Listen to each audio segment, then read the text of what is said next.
नमस्कार, मैं नीतीश ठाकुर और आप देख रहे हैं कैपिटल टीवी बिहार। बिहार की राजनीति में एक बार फिर परिवारवाद, सत्ता का उत्तराधिकार और नेताओं के बेटों की एंट्री की चर्चा का सबसे बड़ा विषय बन चुका है। वजह है सम्राट सरकार के मंत्रिमंडल का विस्तार, जहां एक तरफ 32 नए मंत्रियों ने शपथ ली तो दूसरी तरफ सबसे ज्यादा सुर्खियां बटोरी बिहार के पूर्व मुख्यमंत्री और जनता दल यूनाइटेड प्रमुख नीतीश कुमार के बेटे निशांत कुमार ने, जिन्हें सीधे बिहार का स्वास्थ्य मंत्री बना दिया गया। जी हां, वही स्वास्थ्य मंत्रालय जो बिहार की राजनीति में हमेशा से सबसे ज्यादा चर्चा, विवाद और दबाव और राजनीतिक प्रयोगों का केंद्र रहा है।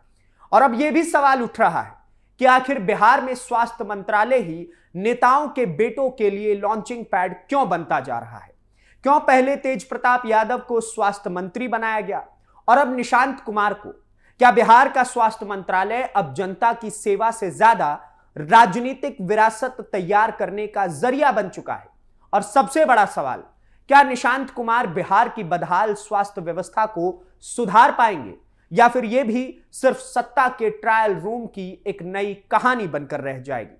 दरअसल गुरुवार को बिहार में सम्राट सरकार के मंत्रिमंडल का विस्तार हुआ और इस विस्तार के बाद बिहार की राजनीति पूरी तरीके से बदलती हुई दिखाई दी। कई पुराने चेहरे बाहर हो गए, कई नए चेहरों को एंट्री मिली, लेकिन सबसे ज्यादा चौंकाने वाला फैसला था मंगल पांडे को कैबिनेट से बाहर कर देना। क्योंकि मंगल पांडे पिछले कई सालों से स्वास्थ्य मंत्रालय संभाल रहे थे, बीजेपी कोटे से मंत्री भी थे और उनकी जगह सीधे निशांत कुमार को स्वास्थ्य मंत्रालय सौंप दिया गया। अब यहां ध्यान देने वाली बात यह है कि निशांत कुमार अभी तक सक्रिय राजनीति में भी थे। हाल ही में उन्होंने जेडीयू की सदस्यता ली। वो ना विधायक है, ना विधान परिषद के सदस्य है और ना ही उनके पास कोई प्रशासनिक अनुभव है, लेकिन इसके बावजूद सीधे बिहार जैसे बड़े और चुनौतीपूर्ण राज्य का स्वास्थ्य मंत्रालय उनके हाथ में दे दिया गया। यानी जिस विभाग में करोड़ों लोगों की जिंदगी जुड़ी हुई है, जहां अस्पतालों की हालत, डॉक्टरों की कमी, दवाइयों की उपलब्धता, मेडिकल इंफ्रास्ट्रक्चर, एम्बुलेंस सेवा, जिला अस्पतालों की स्थिति, सब कुछ सरकार की छवि तय करता है, वही विभाग अब सीधे मुख्यमंत्री के बेटे को सौंप दिया गया। और यही वजह है कि बिहार की राजनीति में नई बहस शुरू हो चुकी है। अब जरा पीछे चलते हैं, क्योंकि बिहार में नेताओं के बेटों को स्वास्थ्य मंत्रालय देने की शुरुआत आज नहीं हुई है। इसकी शुरुआत हुई थी साल 2015 में, जब महागठबंधन की सरकार बनी थी और लालू प्रसाद यादव के बेटे तेज प्रताप यादव और तेजस्वी यादव की राजनीति में एंट्री हुई थी। उस समय तेजस्वी यादव को डिप्टी सीएम बनाया गया, जबकि तेज प्रताप यादव को सीधे स्वास्थ्य मंत्रालय की जिम्मेदारी दे दी गई। तब भी सवाल उठे थे, क्योंकि तेज प्रताप पहली बार विधायक बने थे, कोई प्रशासनिक अनुभव नहीं था, लेकिन उन्हें बिहार जैसे बड़े राज्य का स्वास्थ्य विभाग सौंप दिया गया।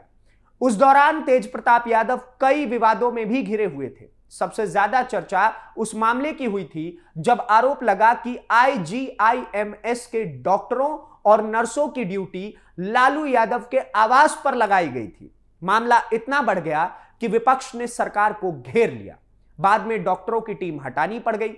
यानी बिहार में स्वास्थ्य मंत्रालय और नेताओं के बेटों का रिश्ता यह कोई नया नहीं दिखता, लेकिन अब वही कहानी एक नए चेहरे के साथ दोहराई जा रही है। फर्क सिर्फ इतना है कि पहले लालू यादव के बेटे स्वास्थ्य मंत्री बने थे और अब नीतीश कुमार के बेटे बन चुके हैं। अब सवाल यह उठता है कि आखिर स्वास्थ्य मंत्रालय ही क्यों? नेताओं के बेटों को शिक्षा मंत्रालय क्यों नहीं दिया जाता? गृह मंत्रालय ही क्यों नहीं दे देते? या फिर वित्त मंत्रालय भी तो एक अच्छा ऑप्शन हो सकता है। आखिर स्वास्थ्य विभाग ही क्यों सबसे पसंदीदा विकल्प बनता है? तो इसके पीछे राजनीति की एक बड़ी रणनीति छिपी हुई है। दरअसल स्वास्थ्य विभाग एक ऐसा विभाग है जो सीधे जनता से जुड़ा होता है। गांव गांव तक इसका नेटवर्क होता है। हर जिले में अस्पताल, हर ब्लॉक में स्वास्थ्य केंद्र, हर पंचायत में स्वास्थ्य सेवाओं का ढांचा। यानी अगर कोई नेता इस विभाग में थोड़ा भी एक्टिव दिख करके काम कर जाए, कुछ अस्पतालों का दौरा कर ले या फिर थोड़े बहुत एम्बुलेंस बढ़ा दे, डॉक्टरों की भर्ती कर दे, दवाइयों की उपलब्धता सुधार दे, तो उसकी छवि तुरंत जनता के नेता वाली बनने लगती है। यानी राजनीति की भाषा में कहें तो स्वास्थ्य मंत्रालय सबसे तेज इमेज बिल्डिंग वाला विभाग माना जाता है। और शायद यही कारण है कि बिहार की राजनीति में सत्ता के उत्तराधिकारी की तैयारी करने वाले नेताओं को यही विभाग दिया जाता है, ताकि वो सीधे जनता के बीच अपनी पहचान को बना सके। लेकिन यहां सबसे बड़ी समस्या यह है कि बिहार का स्वास्थ्य विभाग कोई आसान विभाग नहीं है, बल्कि यह बिहार सरकार का सबसे ज्यादा चुनौतीपूर्ण विभाग माना जाता है। आज भी बिहार के लाखों लोग इलाज के लिए दिल्ली, लखनऊ, वाराणसी, कोलकाता और हैदराबाद तक जाते हैं। छोटे छोटे इलाज के लिए लोगों को दूसरे राज्यों का रुख करना पड़ता है। सरकारी अस्पतालों में डॉक्टरों की भारी कमी है। कई अस्पतालों में मशीनें हैं लेकिन ऑपरेटर्स नहीं हैं। कई जगह इमारतें हैं लेकिन सुविधाएं नहीं हैं। बिहार में चमकी बुखार से हुई बच्चों की मौतें आज भी लोगों को याद है। कोरोना काल में स्वास्थ्य व्यवस्था की हालत भी पूरे देश ने देखी थी। कई जिला अस्पतालों की स्थिति ऐसी है जहां मरीजों को जमीन पर इलाज करवाना पड़ रहा है। और ऐसे राज्य में अगर स्वास्थ्य मंत्रालय को राजनीतिक प्रशिक्षण केंद्र बना दिया जाए तो सवाल तो उठना लाजमी है। क्या बिहार की जनता प्रयोगशाला है? क्या करोड़ों लोगों की जिंदगी से जुड़े विभाग को सिर्फ राजनीतिक लॉन्चिंग के लिए इस्तेमाल किया जाना चाहिए?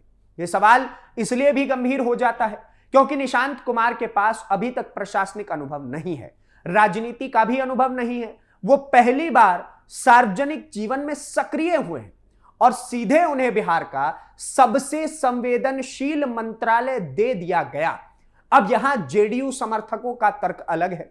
उनका कहना है कि निशांत कुमार पढ़े लिखे हैं, शांत स्वभाव के भी हैं, राजनीति में साफ छवि के साथ आए हैं और अगर उन्हें मौका दिया गया है तो उन्हें काम करने का समय भी मिलना चाहिए।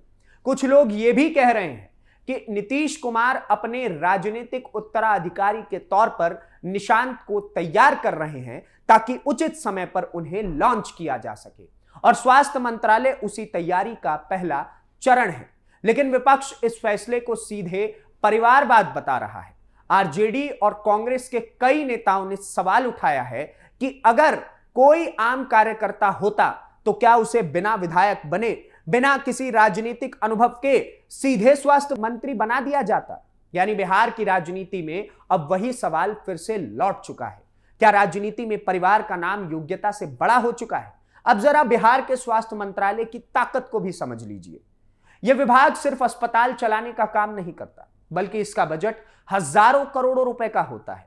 मेडिकल कॉलेज, डॉक्टरों की भर्ती, दवाइयों की खरीद, एम्बुलेंस की सेवा, हेल्थ मिशन, जिला अस्पताल, पीएचसी, सब कुछ इसी मंत्रालय के अधीन आता है। यानी यह विभाग प्रशासनिक ताकत के साथ साथ राजनीतिक पकड़ को भी दर्शाता है। और यही वजह है कि इस विभाग को हमेशा हाई प्रोफाइल मिनिस्ट्री के तौर पर देखा जाता है।